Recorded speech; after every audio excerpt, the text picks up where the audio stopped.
We are the brave, we are the bold. We can be anything, anything, anything. We are the... hello my dear student, कैसे हैं आप सब बच्चों। हमने class 10th का सामाजिक विज्ञान में इतिहास का पहला चैप्टर 2 पार्ट पढ़ चुके हैं। पहला चैप्टर था यूरोप में राष्ट्रवाद का उदय, किन तरह से यूरोप में राष्ट्रवाद का उदय होता है, और उसी में कुलीन वर्ग और नया मध्यम वर्ग आता है जो पश्चिम और मध्य यूरोप के हिस्सों से औद्योगिक उत्पादन और व्यापार में वृद्धि से शहरों का विकास और वाणिज्यिक वर्गों का उदय होता है, और फिर धीरे धीरे अंतिम दशकों तक वह छोटा पड़ जाता है, और फिर विशेष अधिकारों की समाप्ति के बाद वह सीधे शिक्षित और उदारवादी मध्य वर्गों के बीच की राष्ट्रीय एकता का विचार का लोकप्रिय बन जाता है। तो आज का हमारा पॉइंट था, थर्ड वीडियो में हमारा पॉइंट है उदारवादी राष्ट्र के क्या मायने थे, यानी कि जो उसमें उदारवादी थे। पहले हम उदारवादी का मतलब समझे कि उदारवादी का मतलब क्या होता है। उदारवादी का मतलब होता है आजाद, यानी कि उसमें मध्य वर्गों के लिए उदारवाद का मतलब था आजाद, जो व्यक्ति के लिए आजादी और कानून के समक्ष सबकी बराबरी हो। तरह की राजनीतिक दृष्टिकोण से देखा जाए तो उदारवाद की भावना से ही आम सहमति से शासन के इतिहास को सिद्धांत को बल मिलता है, यानी कि उदारवाद के कारण ही तानाशाही और वंशानुगत विशेषाधिकारों की समाप्ति भी हुई थी। आइए देखें कि आगे क्या कर रहा है। कह रहा है कि यूरोप में 19वीं सदी के शुरुआती दशकों में राष्ट्रीय एकता से संबंधित, यूरोप में 19वीं सदी के शुरुआती दशकों में यानी कि शुरुआती सालों में जो राष्ट्रीय एकता से संबंधित था, विचार उदारवाद से करीब से जुड़े हुए थे, यानी कि जो उस समय के विचार थे, भावनाएं थी, बातें थी, वो किससे जुड़ी हुई थी? उदारवाद से। उदारवादी यानी कि लिबरलिज्म शब्द लातिन भाषा के मूल लिबर पर आधारित है, जिसका अर्थ है आजाद। क्या है? आजाद।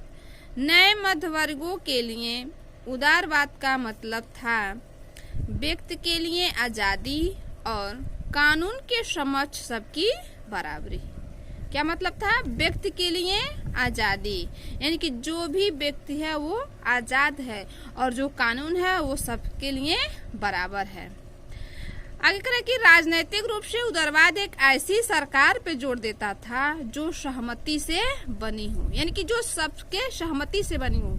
कल जैसे कि जनमत हम लोग पढ़े थे ना कि जनमत क्या था, यानी कि हम एक निर्वाचित क्षेत्रों से सहमति लेते हैं लोगों से, और फिर लोगों के द्वारा जो चुना जाता है तो वही सहमति होती है।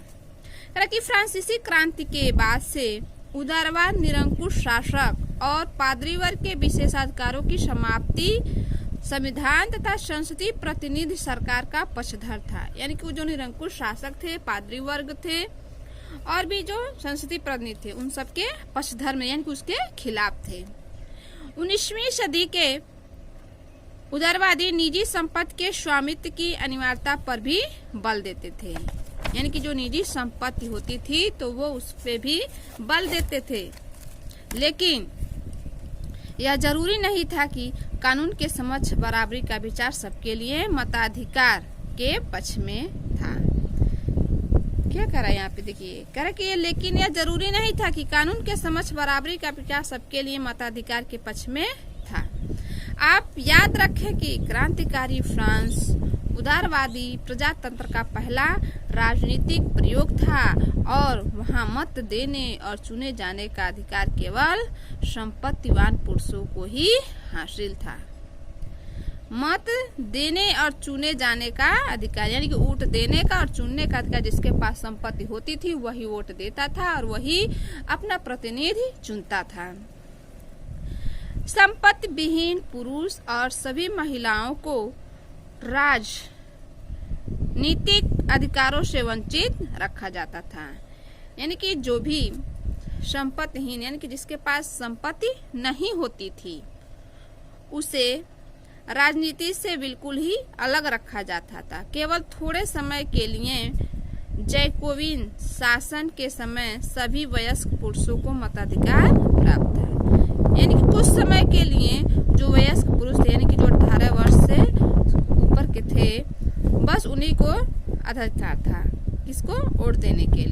लेकिन इस समय क्या हो गया कि जिसके पास संपत्ति नहीं है वो वोट नहीं दे सकता है, चाहे वो किसी भी आयु का हो।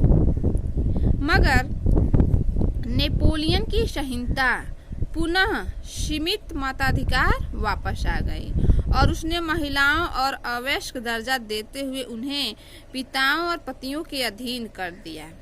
यानी कि उसने क्या किया, महिलाओं का हक ही छीन डाला और उन्हें अवयस्क यानी कि वह वयस्क नहीं है उनका दर्जा छीन लिया और उन्हें पिता और पति के अधीन कर दिया, यानी कि उनके अधिकारों में छोड़ दिया।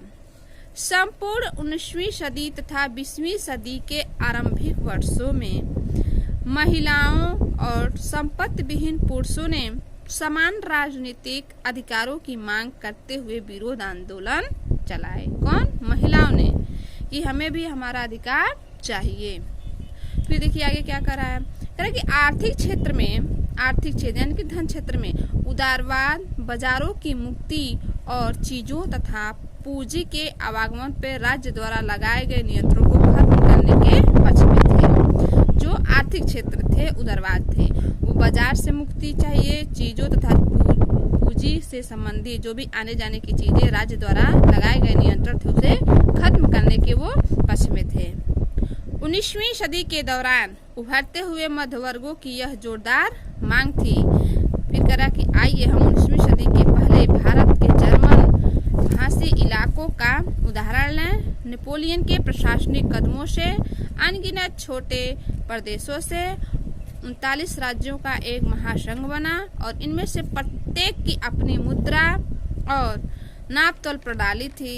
1833 में हैबवर्ग ने न्यूरेमबर्ग जाकर अपना माल बेचने वाले एक व्यापारी को 11 सीमा शुल्क नाकों से गुजरना पड़ा था।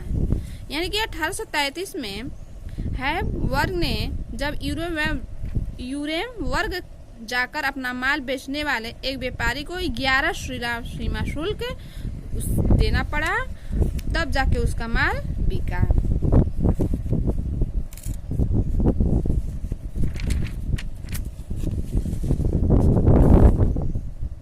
हवा चल रहा है, बहुत दिक्कत हो रहा है।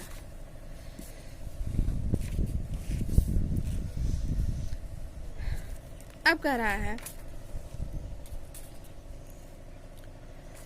और हर बार लगभग 5% सीमा शुल्क देना पड़ता था। यानी कि जितनी बार 11 यानी कि जिस रास्ते वह जाना पड़ता था उसे कुल 11 बार सीमा शुल्क देना पड़ता था, यानी कि 11 जगहों पे, और हर बार लगभग 5% सीमा शुल्क देना पड़ता है। यानी कि जितनी उसकी वस्तुएं होती थी उसका 5% वह शुल्क देता था। शुल्क अक्सर वस्तुओं का वजन या आकार के अनुसार लगाए जाते थे, यानी कि जैसे उसके वस्तु वजन होते थे या चाहे उसके आकार होते थे, जैसे मान लीजिए छोटा बोरी हो चाहे बड़ा बोरी हो, चाहे छोटे गत्ते हो चाहे बड़ा गत्ते हो, इस हिसाब से उसके शुल्क का सीमा शुल्क लगता था, उसके सामानों का सीमा शुल्क लगता था। चूंकि हर क्षेत्र अपनी नापतोल व्यवस्था की थी और अतः हिसाब लगाने में समय भी लगता, यानी कि जैसा क्षेत्र रहता था हर क्षेत्र का अपना नापतोल था। यानी कि जैसे मान लीजिए अपने एरिया में कुछ और है, वहीं गोरखपुर में कुछ और है, तो इस तरीके से अलग अलग चीजों का उसका नापतोल था। मसलन कपड़े को नापने का पैमाना एले था। मसलन कपड़े यानी कि उस समय मसलन कपड़े को नापने का पैमाना था, उसे एले था, और जिसकी लंबाई जगह बदलने के साथ घटती बढ़ती थी। अगर एक एल कपड़ा फ्रैंकफर्ट से खरीदा जाता था, ध्यान से सुनिएगा क्या कह रहा है कि एक कपड़ा फ्रैंकफर्ट से खरीदा जाता था तो 54.7 सेंटीमीटर मिलता था। मेज फिर वही मेंज में 55.1 सेंटीमीटर, और यूरेन वर्ग में क्या करता है कि एक कपड़ा फ्रैंकफर्ट से खरीदा जाता था तो उसकी लंबाई 54.7 सेंटीमीटर मिलता था। फिर मेंज में उसी की कीमत कितना हो जाता था, वो 55.1 सेंटीमीटर, और फिर यूरेन वर्ग में 65.6 सेंटीमीटर, और फ्राई वर्ग में 53.5 सेंटीमीटर। यानी कि इस तरीके से जिस क्षेत्र में जाते थे उसके नापतोल में बढ़ोतरी होती रहती थी और कमी भी होती रहती थी। नए वाणिज्य वर्ग ऐसी परिस्थितियों को आर्थिक विनिमय और विकास में बाधक मानते हुए एक ऐसे एकीकृत आर्थिक क्षेत्र के निर्माण के पक्ष में थे। क्या करा कि नए वाणिज्य यानी कि जो नए व्यापारिक वर्ग था वो ऐसी परिस्थितियों और आर्थिक विनिमय और विकास में बाधक मानते हुए यानी कि वो बाधा मानते थे, कठिनाई होती थी, तो एक ऐसे एकीकृत आर्थिक क्षेत्र के निर्माण के पक्ष में थे जहाँ पे वस्तुओं और पूंजियों का आगमन बाधित न हो। 1854 में प्रसा की पहल एक शुल्क संघ जाल वेराइल स्थापित किया गया जिसमें अधिकांश जर्मन राज्य शामिल हो गए और इस संघ ने शुल्क अवरोधों को समाप्त कर दिया और मुद्राओं की संख्या को 2 कर दी जो उसमें 30 के ऊपर थी। और इसके अलावा रेलवे के जाल ने गतिशीलता बढ़ाई और आर्थिक हितों को राष्ट्रीय एकीकरण का सहायक बनाया और उस समय पनप रही व्यापक राष्ट्रवादी भावनाओं को आर्थिक राष्ट्रवाद की लहर से मजबूत बनाया। फिर देखिए यहाँ पे स्रोत ख में क्या कह रहा है, करा कि अर्थशास्त्री राष्ट्रीय अर्थव्यवस्था की शब्दावली में सोचने लगे कि वे चर्चा करने लगे कि राष्ट्र कैसे विकास कर सकता है और कौन से आर्थिक कदम राष्ट्र को निर्मित करने में मदद दे सकते हैं। जर्मनी के ट्यूबिंजन विश्वविद्यालय में अर्थशास्त्र के प्रोफेसर फ्राइडरिख लिस्ट ने 1834 में लिखा है कि जालवेराइन का लक्ष्य जर्मन लोगों को आर्थिक रूप से एक राष्ट्र में बांध देना है। वह राष्ट्र की आर्थिक हालत जितना बाहरी तरह से उसके हितों की रक्षा करके मजबूत बनाएगा उतना ही आंतरिक उत्पादन को बढ़ाकर भी देगा। उसे प्रांतीय क्षेत्रों की आपस में जोड़कर राष्ट्रीय भावना को जगाना और उठाना चाहिए। जर्मन लोग यह समझ गए कि एक मुक्त आर्थिक व्यवस्था ही राष्ट्रीय भावना के रूप में एकमात्र जरिया है, राष्ट्रीय भावना को उत्पन्न होने का एकमात्र जरिया है। यहाँ पे एक शब्द दिया हुआ है रूढ़वाद, ऐसा राजनीतिक दर्शन जो परंपरा स्थापित संस्थानों और रिवाजों पे जोर देता हो। यानी कि ऐसी रूढ़िवादी यानी कि जो हमारे दादा परदादाओं से परंपराएं चलती आ रही हैं और उसी को हमारा मानना आवश्यक हो जाता है तो वही रूढ़िवाद हो जाता है। फिर अगला पॉइंट है 1815 के बाद एक नया रूढ़िवाद। कह रहा है 1815 में नेपोलियन की हार के बाद यूरोपीय सरकारें रूढ़िवाद की भावना से प्रेरित थी और रूढ़िवाद मानते थे कि राज्य और समाज की स्थापित पारंपरिक संस्थाएं जैसे राजतंत्र, चर्च, सामाजिक ऊंच नीच, संपत्ति और परिवार को बनाए रखना चाहिए। फिर भी अधिकतर रूढ़िवादी लोग क्रांति से पहले दौर से वापस नहीं चाहते थे। नेपोलियन द्वारा शुरू किए गए परिवर्तनों से उन्होंने यह जान लिया था कि आधुनिकीकरण, राजतंत्र जैसे पारंपरिक संस्थाओं को मजबूत बनाने में समर्थ था। वह राज्य की ताकत को ज्यादा कामगर और मजबूत बनाना चाहता था।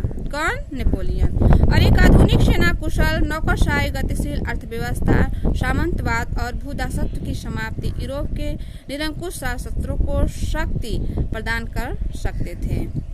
फिर 1815 में ब्रिटेन, रूस, प्रसा और ऑस्ट्रिया जैसी यूरोपीय शक्तियों जिन्होंने मिलकर नेपोलियन को हराया था। यदि इतने राज्यों ने मिलकर के नेपोलियन को हराया कब?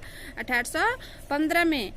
फिर उसके प्रतिनिधि यूरोप के एक समझौता तैयार करने के लिए वियना से मिले और इस सम्मेलन की मेजबानी ऑस्ट्रिया के चांसलर ड्यूक मेटरनिख ने की थी। किसने की थी? चांसलर ड्यूक मेटरनिख ने। और इसमें प्रतिनिधियों ने 1815 की वियना संधि, अब ये भी इम्पोर्टेंट है, वियना संधि कब हुई थी? तो 1815 में। 1815 में वियना संधि तैयार की जिसका उद्देश्य उन कई सारे बदलाव को खत्म करना था जो नेपोलियाई युद्धों के दौरान हुए थे और फ्रांसीसी क्रांति के दौरान हटाए गए बुर्बो वंश यानी कि जहाँ पे लुई 16 में था, वंश को सत्ता में बहाल किया गया और फ्रांस ने उन इलाकों को खो दिया जिन पर कब्जा उसने नेपोलियन के अधीन किया गया था, और फ्रांस की सीमाओं पे कई राज्य कायम कर लिए गए ताकि भविष्य में फ्रांस विस्तार कर सके। अतः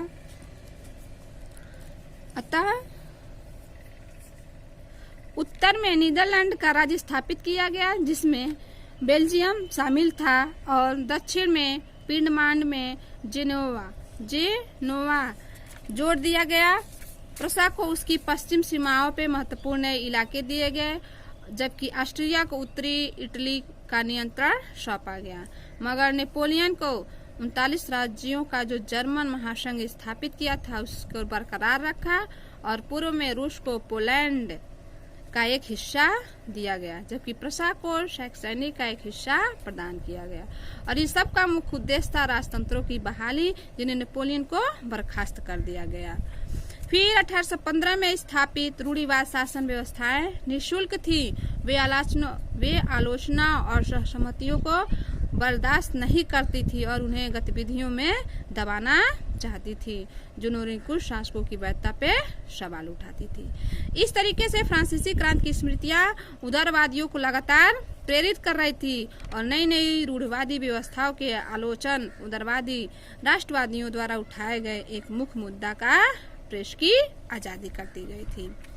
इस तरीके से उदारवादी अपनी आजादी के लिए लड़ाई लड़ते गए। आज हमारा वीडियो यहीं पे खत्म होता है। फिर से हम 4th पार्ट में पढ़ेंगे आगे, क्योंकि वीडियो लंबा होता जा रहेगा तो आप भी बोरिंग हो जाएंगे। और इसमें से जो भी नोट्स वगैरह हैं उसको अच्छे से नोट्स करते जाइएगा और ध्यान से। बच्चों बहुत मेहनत करके वीडियो बनाया जा रहा है, तो आप भी मेहनत करके पढ़ाई कीजिएगा। धन्यवाद।